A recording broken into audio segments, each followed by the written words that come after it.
Bem-vindos a mais um vídeo sobre histórias do Reddit. Não se esqueça de dar o like. Algumas pessoas precisam aprender a ter bons modos. Estou feliz em ajudar. Isso aconteceu na semana passada e só agora eu tenho tempo para digitar isso. Uma das minhas amigas, Lia, comemorou seu 30º aniversário. Por motivos pessoais, ela caprichou nessa comemoração. O local foi incrível, a comida estava ótima, a decoração estava de bom gosto, música boa e os convidados foram solicitados a vestir algo elegante. No dia, tudo estava indo bem até alguém se ajoelhar. Você já sabe para onde isso está indo. Alguém realmente fez um pedido de casamento. No aniversário de outra pessoa. Eu estava lançando um olhar lateral para o casal, mas pensei que talvez isso estivesse planejado. Talvez a Lia soubesse, porque quem teria coragem de fazer isso sem permissão da anfitriã? Então fui procurar Lia. Ela estava sentada em uma mesa cercada por alguns amigos, com uma expressão mista de raiva e tristeza. Perguntei se ela sabia que isso ia acontecer. Ela fez um pequeno movimento de cabeça e disse: "Bem, agora não tem nada que eu possa fazer, né?" Decidi então que ela não precisa fazer nada. Eu farei por ela. Caminhei até o casal feliz, que neste ponto estava cercado por algumas pessoas que estavam os parabenizando, a audácia. Para dar crédito a algumas pessoas, muitos dos convidados pareciam desconfortáveis, confusos e com um olhar de desinteresse em se envolver no drama. Então nem todos perderam o bom senso, parece. De volta à história, me aproximei dela, pedi para ver o anel. Ela estava sorridente, estendendo a mão, e eu fiz um show de examiná-lo de perto e então disse em voz alta: "Bem, pelo menos o anel é decente." Imediatamente, o sorriso desapareceu. Ela parecia chocada e perguntou o que isso deveria significar. Novamente, em voz alta, eu disse: "Garota, você foi pedida em casamento na celebração de outra pessoa que ele não planejou nem pagou. Você nem vale tanto assim. Só estou feliz que ele não tenha economizado no anel." Então eu me virei, fui até um amigo próximo e ainda com uma voz que eu queria que todos ouvissem, disse o quanto aquilo era brega e embaraçoso. Como que por mágica, todo mundo começou a sussurrar sobre eles. Algumas coisas que ouvi incluem: quem faz isso no aniversário de alguém, o cara nem consegue planejar um evento e teve que se aproveitar de outra pessoa, se eu fosse ela, não teria dito sim. Eles saíram rapidamente depois disso e, embora a festa tenha terminado um pouco desconfortável, ali aparecia melhor no final. Então não me sinto culpada. Como não conheço o casal, só ouvi histórias de segunda e terceira mão sobre o que estava acontecendo, então não tenho certeza da veracidade. Aparentemente, ela estava reclamando sobre como o pedido de casamento dela foi arruinado e que ela nem pode ter um segundo pedido porque ficou traumatizada com o primeiro. Felizmente, ninguém está dando a ela atenção, pelo contrário, ela está sendo ainda mais ridicularizada. O próximo rumor que ouvi é que eles, o casal, têm brigado. Supostamente, a ideia do pedido foi dela e ele só foi na onda. Agora, ele está sendo chamado de patético e mesquinho. Eu não tenho pena de alguém tão estúpido. Então, moral da história, pessoal, tenham um pouco de classe e aprendam bons modos. Atualização. Como gosto de ler uma atualização de uma postagem, decidi postar esta atualização apenas para dar um encerramento à história. Hoje, encontrei um amigo que, aparentemente, é próximo do namorado. Pela história dele, parece que o relacionamento acabou. Foi o rapaz quem terminou, mas não apenas por causa do desastre do pedido. Mesmo após todas as brigas e críticas de outras pessoas, aparentemente eles continuaram planejando o casamento. Foi aí que o problema começou. As primeiras coisas que decidiram foram o local e a data. Na nossa cultura, a cerimônia costuma ser do lado da noiva. Então a namorada decidiu realizá-la na casa dos avós. O único problema? Ela escolheu exatamente a mesma data do casamento de um primo. Você está vendo um padrão aqui? Para ser justa, não é exatamente incomum ter vários noivos e noivas ao mesmo tempo. Embora normalmente sejam irmãos. Neste caso, no entanto, o primo recusou o pedido. Mas a namorada não recuou. Ela até sugeriu que dividissem o dia em partes, manhã tarde para o lado dela, e noite para o primo, já que tecnicamente ele já estava casado e aquilo era apenas uma celebração do lado do noivo. Por que ela insistiu nessa data específica? Ninguém sabe. Nem mesmo o futuro noivo. Foi apenas uma data aleatória sem significado para nenhum dos dois. Como você pode imaginar, isso não deu certo e mais brigas aconteceram. E desta vez, as famílias se envolveram, e no final ele terminou o relacionamento. Segundo o amigo, o término foi outro drama completo. Muitos insultos, indiretas nas redes sociais, tentativas de envolver outras pessoas para escolherem um lado, etc. Atualização mais recente: o namorado está atualmente voltando à cena de encontros, mas ainda não há nada sério. A namorada está prestes a ficar noiva. Sim. Você leu isso certo. O amigo me contou que a interação mais recente entre os dois foi ela mandando uma mensagem dizendo como encontrou o homem perfeito e ficaria noiva em agosto. O casamento supostamente será realizado no início de 2024. Por que ela ainda manda mensagens para o ex e por que ele nunca a bloqueou? Não faço ideia, mas acho que cada um tem o seu jeito. Na minha última postagem, recebi comentários me dizendo que causei problemas no relacionamento deles, mas para ser honesta com vocês, depois de ouvir tudo isso, acho que esse era um relacionamento destinado a fracassar desde o início. Não acredito que meu ato de vingança mesquinha tenha contribuído em alguma coisa. Sinceramente, ainda não sinto remorso pelo que fiz naquela época. Eu sou o babaca por não ceder minha acomodação para minha irmã grávida? Eu, 25, e minha esposa, 30, estávamos visitando a família e nos deram um quarto de hóspedes maior. Minha família tinha muitas pessoas hospedadas, mas tínhamos planejado por mais de 6 meses para ficar com eles. Uma coisa importante a ser observada é que minha esposa está na metade da gravidez e o quarto de hóspedes menor era um pouco perigoso para ela. Minha família organizou tudo para que ela não corresse riscos de tropeçar em coisas. Minha irmã, 20, decidiu aparecer de última hora com o namorado com quem ela está saindo há 2 meses. Ela ficaria apenas uma noite, enquanto nós ficaríamos uma semana. No momento em que minha irmã viu que nós tínhamos o quarto maior, ela surtou. Ela exigiu que ela pudesse ficar no seu antigo quarto, já que costumava ser dela anos atrás. Ela queria o quarto para ela e para o namorado. Minha esposa já estava dormindo, a gravidez tem sido difícil para ela, então eu disse para minha irmã que de jeito nenhum eu acordaria minha esposa grávida e dormindo só para que minha irmã pudesse ter um quarto grande por uma noite. Mais tarde, a mesma irmã anunciou que estava grávida há menos de 1 mês, fez o teste naquela manhã, e começou a falar sobre como estávamos favorecendo uma mulher grávida em relação a outra. Ela também disse que nem mesmo era permitido que ela anunciasse porque isso roubaria o brilho da minha esposa. Em seguida, ela novamente tentou exigir o quarto grande. Sou idiota por ter dito não? A atualização. Passaram-se alguns meses, mas muita confusão aconteceu desde minha última postagem. Na semana após a viagem, recebemos a triste notícia de que minha esposa teve um aborto espontâneo. Quando liguei para minha família para avisá-los, a irmã mencionada respondeu: "Bem, como isso me ajuda? Eu ainda estou grávida." Ela então continuou e foi pedida em casamento por seu namorado, ao que ela disse não. Imaginem o choque dela quando ele terminou com ela e ofereceu pagar metade de um aborto. Claro que ela queria fazer um aborto, mas ficou brava porque o namorado a deixou. Então ela esperou. E esperou. E esperou até estar muito adiantada para fazer um em seu estado, então chorou para sua mãe vir pagar e levá-la para outro estado para fazer o procedimento. Depois disso, recebemos uma ligação da mãe que estava furiosa. Não porque perdeu 2 netos no mesmo verão, oh não, nada disso. Mas porque sua filha havia dito às enfermeiras o seguinte na consulta: ela teve um novo parceiro sexual a cada 6 semanas no último 1 ano e meio, não estava usando proteção com nenhum deles, não estava tomando anticoncepcional, não sabia qual cara engravidou, estava recusando qualquer método gratuito de controle de natalidade, e gastou o dinheiro que recebeu para o aborto em uma nova tatuagem. Então a mãe teve que pagar pela viagem, pelo procedimento, e depois ouviu: apenas vá embora logo, estou bem. Nem sei por que você veio aqui. Mesmo que minha irmã tivesse ligado para ela chorando, implorando que a mãe viesse ajudá-la. Para aqueles que estão se perguntando sobre a falta de anticoncepcionais ou camisinhas, minha irmã disse que é uma decisão religiosa. A mesma religião que é contra tatuagens, ela tem 7, sexo antes do casamento, mais de 10 parceiros em 1 ano, e muitas outras coisas que ela faz. Também fomos avisados pela mãe para não deixá-la ficar conosco quando ela for expulsa do apartamento eventualmente. Não precisávamos desse aviso por causa do comportamento dela no passado, mas mesmo assim.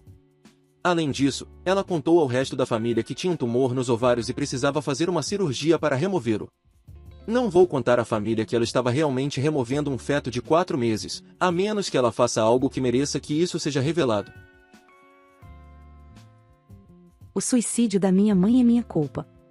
Já escrevi isso detalhando cada grama da história várias vezes, mas me sinto repugnante ao me apegar a detalhes que de alguma forma justificam o que fiz naquele dia. Eu só precisava escrever isso. Minha mãe teve uma vida muito conturbada e traumática, sendo que um dos eventos que arruinou totalmente sua vida foi o fato de meu padrasto ter tirado a própria vida na frente dela. As consequências desse fato foram incrivelmente traumáticas para mim e para meu noivo, pois tivemos que fazer um exame mental e ser monitorados 24 horas por dia devido a ameaças de danos a nós, a outras pessoas e a ela mesma. Nessa época, ela abusou de seus remédios e também acabou presa por dirigir embriagada, depois que o hospital psiquiátrico a liberou. Ela nunca compareceu à audiência no tribunal, portanto, um mandado de prisão também foi emitido. Não tenho certeza de como isso funciona, honestamente. Isso foi há 5 anos. Depois desse período e antes, ela estava morando com meu avô e seu falecido marido. Depois que o marido morreu, minha mãe nunca mais conseguiu emprego, não tinha telefone nem identidade, não tinha carro, pois ele havia sido confiscado, já que pertencia ao meu avô, e o seguro de vida do marido acabou rapidamente.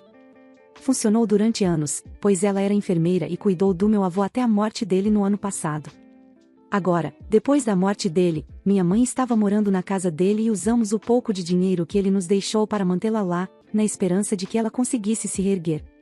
Eu levava dinheiro para ela todos os meses até que o dinheiro se esgotou.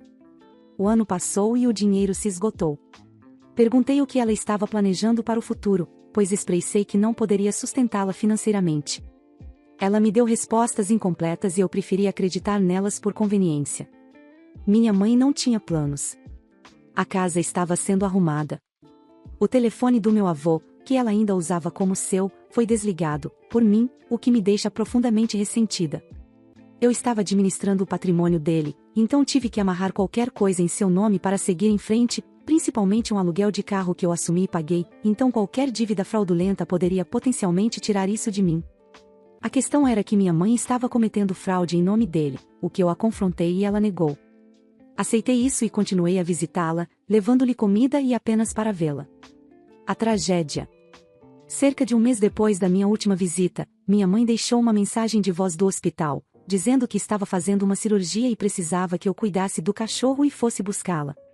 Fomos até a casa para pegar o cachorro e notamos que a casa estava quase totalmente vazia naquele momento.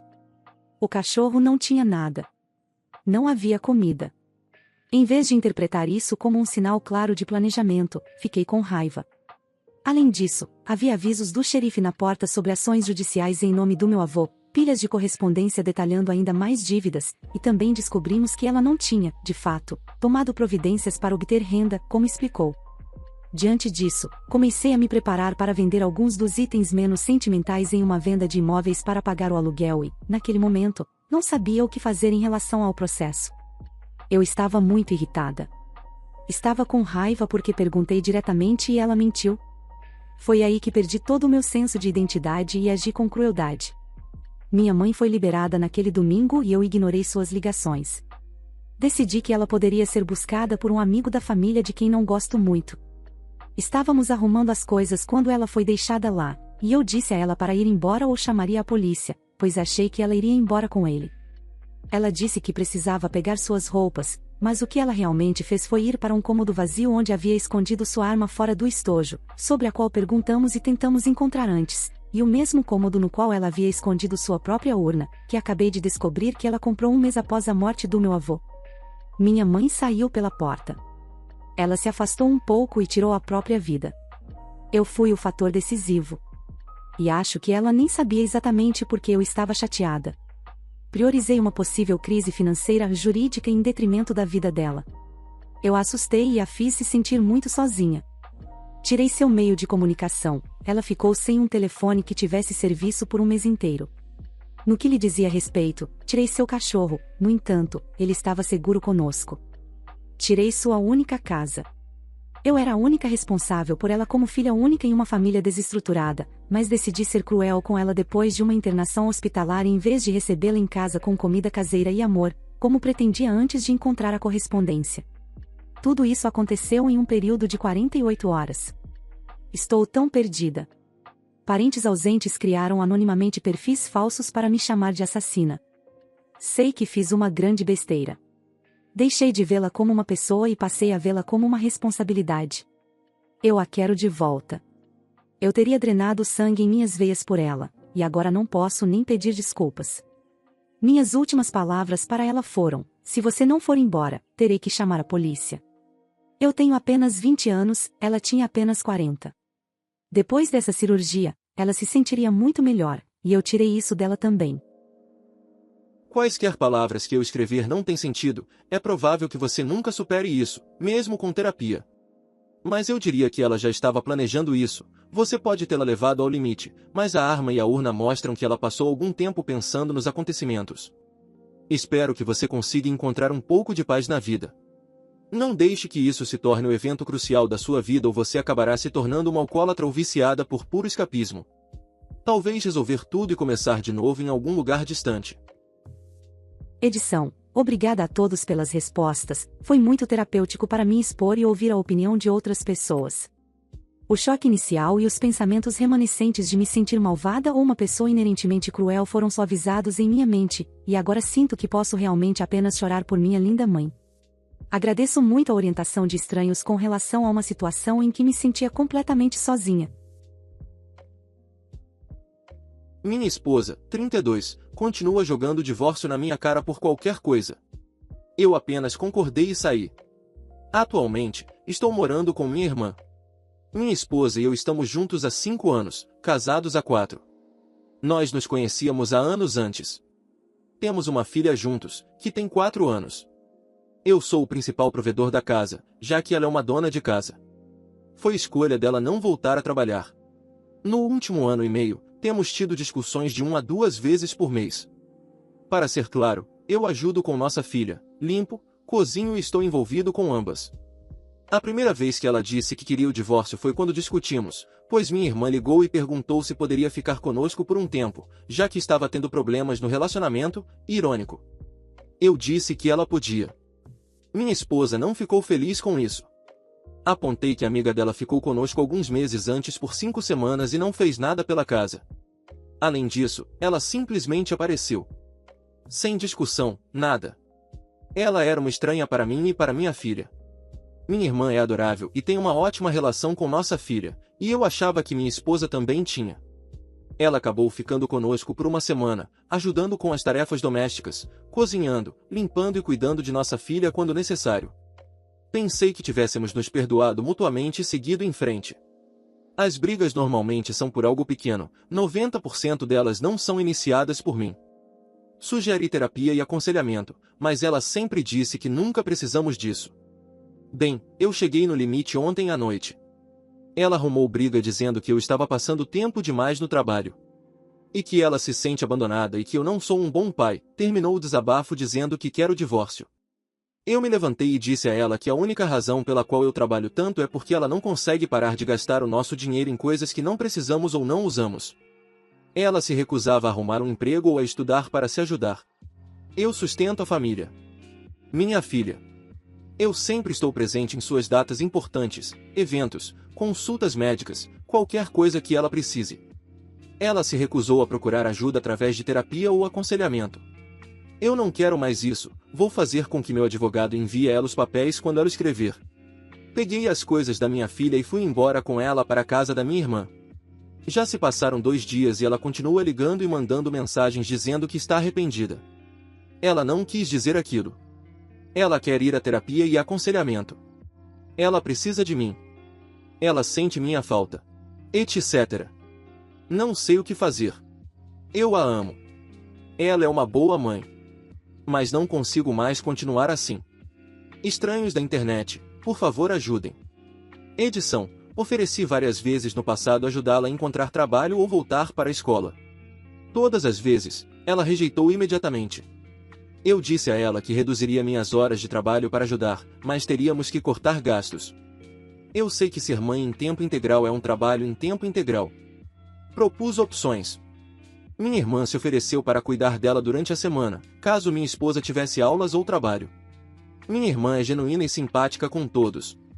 Ela não é fofoqueira nem alguém que fala pelas costas. Eu faço 98% das refeições, faço as compras, e 80% da limpeza, sou responsável pela hora do banho, bem como por colocá-la na cama e acordá-la de manhã. Tudo isso enquanto trabalho 60 horas por semana. Ficando na casa da minha irmã nos últimos dias com minha filha, percebi que estava fazendo a maior parte do trabalho. Não mudou muito. Apenas encontrar qual programa ou jogo ela quer jogar. Eu trocaria de lugar com ela de bom grado. Odeio trabalhar tanto. Sinto falta da minha família e da minha filha. A amiga da minha esposa era uma estranha para mim. Eu nunca a tinha conhecido ou visto. Ela foi mencionada, acho que, 2 vezes durante nosso relacionamento. Ela não estava em nosso casamento. Minha esposa e ela eram amigas na escola secundária. Mas acho que ela se mudou e perderam o contato. Anos depois, ela ligou do nada e se mudou. Sim, ela era uma desconhecida. Eu sei que minha esposa é uma boa mãe. Eu tive os últimos dias de folga do trabalho, pois era final de semana. Eu tenho essa semana de folga também. Quando tivemos nossa filha, concordamos em um plano de orçamento até minha esposa voltar a trabalhar ou estudar. Dividimos isso em contas pagas, economia futura, futuro da filha e dinheiro para diversão. No último ano, devido a gastos desnecessários, não pudemos reservar nada para a economia futura. Além disso, o bônus que recebi já estava gasto antes mesmo de recebê-lo. Não sou isento de culpa de maneira alguma. Trabalho tanto para proporcionar uma boa vida para minha esposa e filha. Lutei pelo nosso relacionamento. É difícil continuar lutando quando tudo que minha parceira faz é me chutar quando estou mal. Tento não fazer isso quando minha filha está por perto, mas minha esposa não se importa com quem está na sala. Atualização. Há alguns meses, publiquei um post sobre como minha esposa continuava jogando divórcio na minha cara regularmente. Para esclarecer algumas perguntas que recebi, vou me referir a um dos meus comentários na postagem anterior. Quero destacar alguns aspectos que parecem ter sido esquecidos ou ignorados. Eu faria tudo de novo se fosse necessário, inclusive levar minha filha. Eu incentivei minha esposa a sair, encontrar um emprego, ter um hobby, conhecer novos amigos e fazer alguma coisa, qualquer coisa. Perguntei sobre a possibilidade de procurar a ajuda de alguém. Ela não quis ouvir nem considerar nada do que eu apresentei. Ficava dizendo que não. Ou que ela não era o problema. Minha filha é minha prioridade. Não discuto com minha esposa na frente dela ou perto dela. Cresci em um lar ruim. Já estive em uma situação em que meu pai ficou com raiva da minha mãe. Minha mãe foi embora, e meu pai descontou em mim. Não quero que isso aconteça com ela. Não sei o que minha esposa ia fazer naquela noite. Não se pode forçar alguém a buscar ajuda. Ela tem de querer. Querer de fato. Se você forçar alguém, essa pessoa fará tudo para parecer que mudou. Não estou isento de culpa nisso.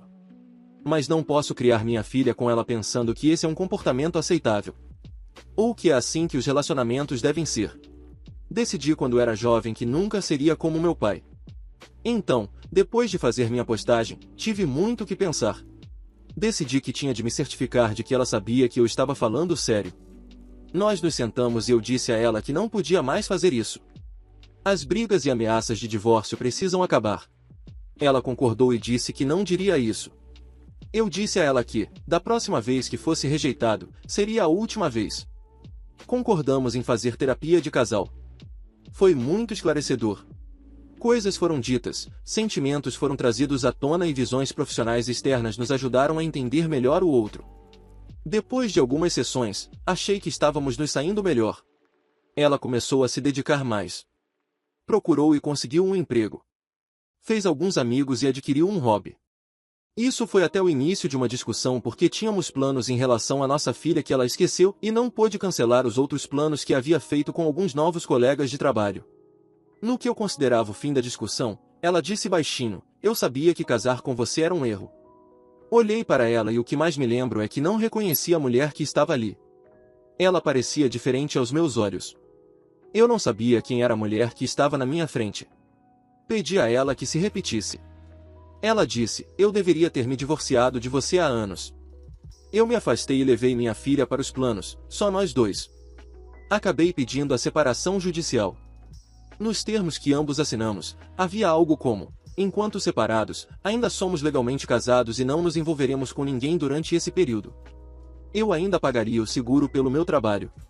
Outras coisas que estavam incluídas no acordo eram sessões de terapia que continuariam, tanto individuais quanto para casais. Eu iria morar com minha irmã e teríamos a guarda compartilhada de nossa filha, 70% eu e 30% ela. Um dia, quando tive minha filha, precisei que minha esposa ficasse com ela. Eu a avisei uma semana antes, e ela concordou. Na manhã do dia seguinte, às 7h30, fui deixá-la em casa e notei um carro desconhecido na entrada da garagem. Meu primeiro pensamento foi, ela deve ter uma amiga em casa. Toquei a campainha, por respeito, mas ainda assim é estranho tocar a campainha de sua própria casa, e esperei com minha filha quando um homem sem camisa de cerca de 20 anos abriu a porta e perguntou quem eu era e o que queria. Perguntei pela minha esposa, ele a chama, e ela aparece na esquina de roupão, e sua expressão passa de curiosa, chocada, horrorizada e triste. Nem preciso dizer que daqui a 3 meses, quando a separação legal terminar, estou entrando com um pedido de dissolução do casamento. Minha filha está segura, ela não entende o que está acontecendo além do fato de papai e mamãe não estarem felizes com o outro. Como dito acima, ela é minha prioridade. Acho que fiz a única coisa que nunca quis fazer. A única coisa que prometi a mim mesmo que nunca me tornaria. Mas acho que isso pode ser evitado. Acabei ficando igual aos meus pais. Não sei como é um relacionamento saudável. Espero poder demonstrar o amor que tenho por minha filha e criá-la da melhor maneira possível. Obrigado pelo apoio, comentários, amor e críticas. Acabei de excluir milhares de horas de trabalho do meu antigo emprego. Há cerca de 3 anos, eu trabalhava como cinegrafista fazendo conteúdo de mídia social para uma empresa de 7 dígitos. Eu recebia um salário um pouco melhor que o salário mínimo e produzia, em um determinado momento, 50 vídeos por dia. Eu trabalhava como freelancer e tinha um contrato flexível.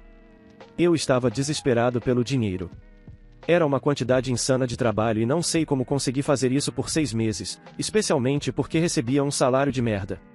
O escritório era um lugar incrivelmente amargo e sarcástico, e estava claro que a gerência agitava as coisas propositalmente para ver a equipe brigar como forma de entretenimento.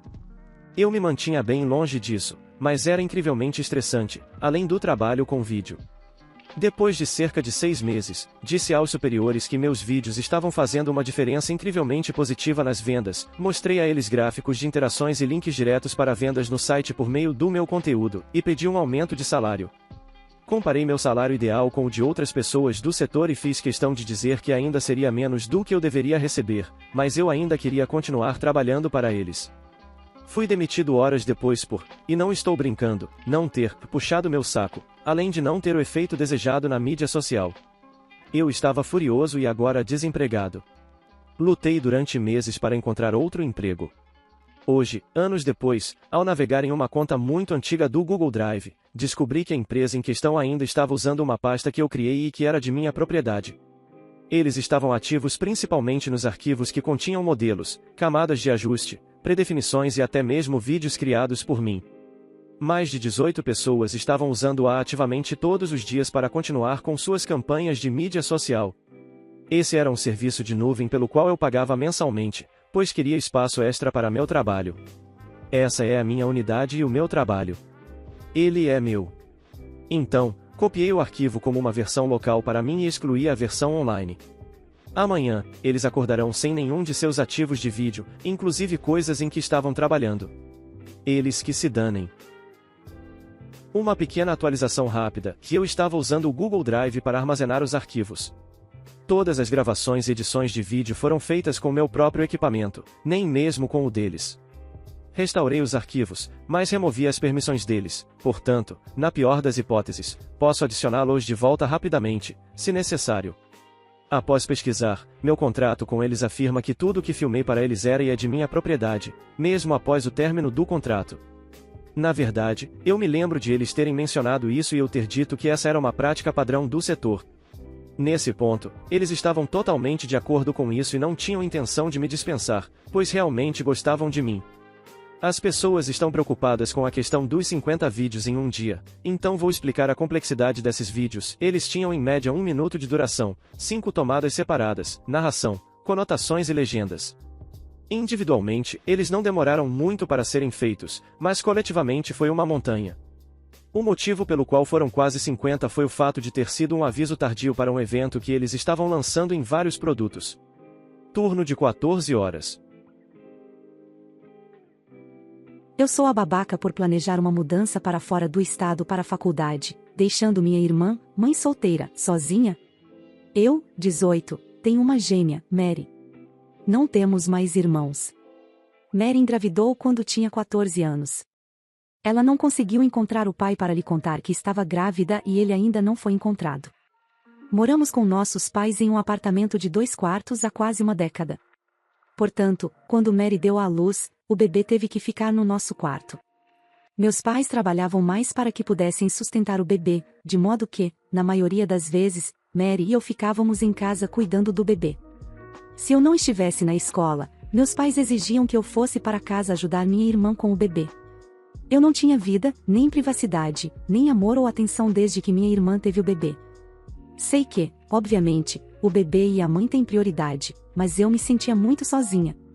Aos 14 a 15 anos, foi muito difícil para mim aceitar o fato de meus pais não perguntarem mais como eu estava, não me parabenizarem por minhas conquistas, não irem aos meus jogos, não cuidarem de mim quando eu estava doente, etc. Fiquei ressentida com Mary e com meus pais, mas fiz um bom trabalho em nunca demonstrar isso a eles. Eu sabia que esse sentimento passaria e foi o que aconteceu quando eu tinha 16 anos. Consegui um emprego aos 16 anos, então tive algum tempo para mim fora da escola e da minha sobrinha. Meus pais então me coagiram a contribuir com quase 80% do salário para ajudar Mary a cuidar do bebê. Como sempre fui uma pessoa fácil, não pude recusar, principalmente porque Mary e o bebê realmente precisavam daquele dinheiro.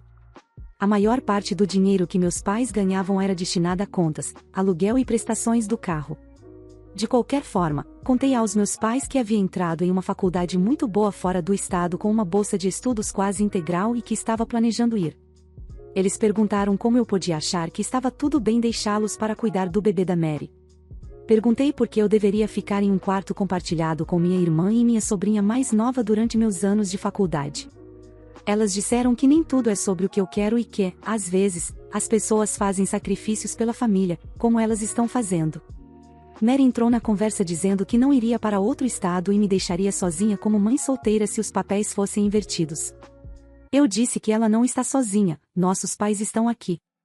Ela disse que não é a mesma coisa porque eles estão sempre fora a trabalho. Não é a babaca.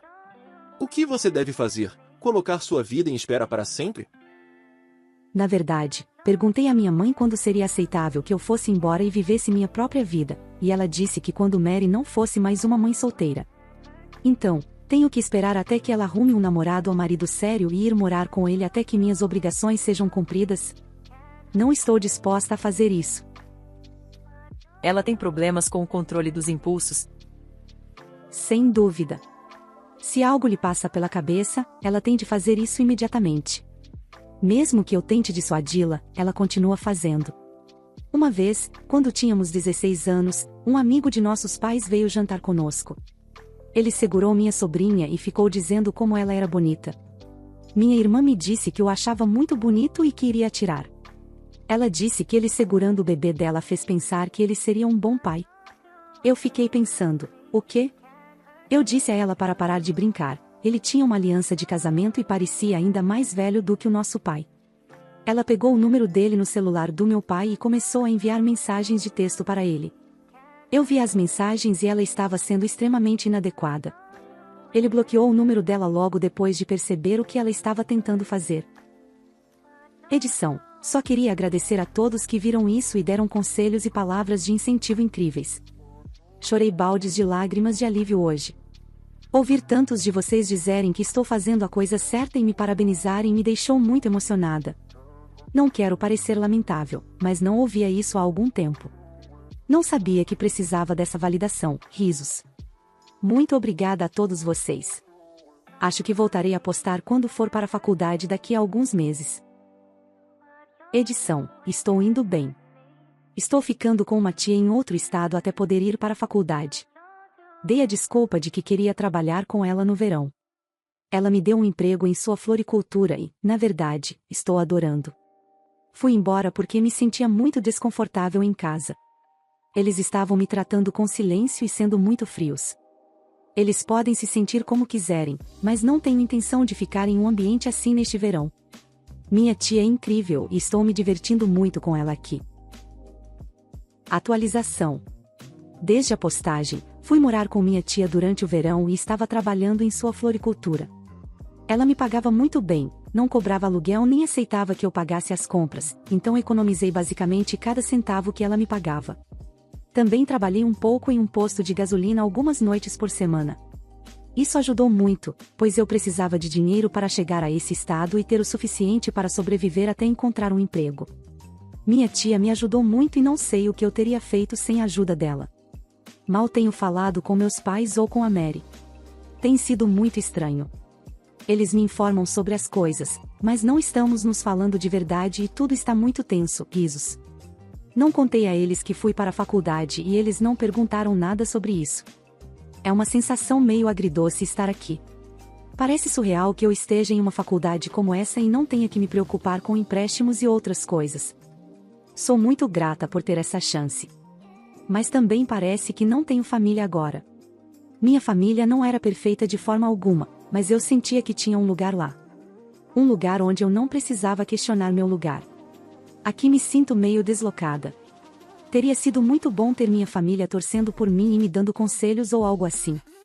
Não tenho certeza do que deveria estar fazendo e gostaria que meus pais estivessem me orientando. Mas eu também não trocaria isso por nada.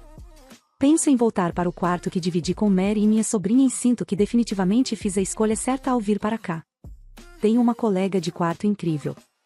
Somos completamente opostos, mas ela parece ser uma pessoa muito boa e estamos explorando a cidade juntos. Isso também ajuda muito. Acho que é isso. Mais uma vez, obrigada pelas palavras gentis de todos. Eu realmente aprecio todos os conselhos e a gentileza que vocês me enviaram. Muito obrigado por assistir, comente sobre as histórias e dê like se gostou. Se inscreva no canal e ajude na meta de 18 mil inscritos. Uma boa noite, pessoal.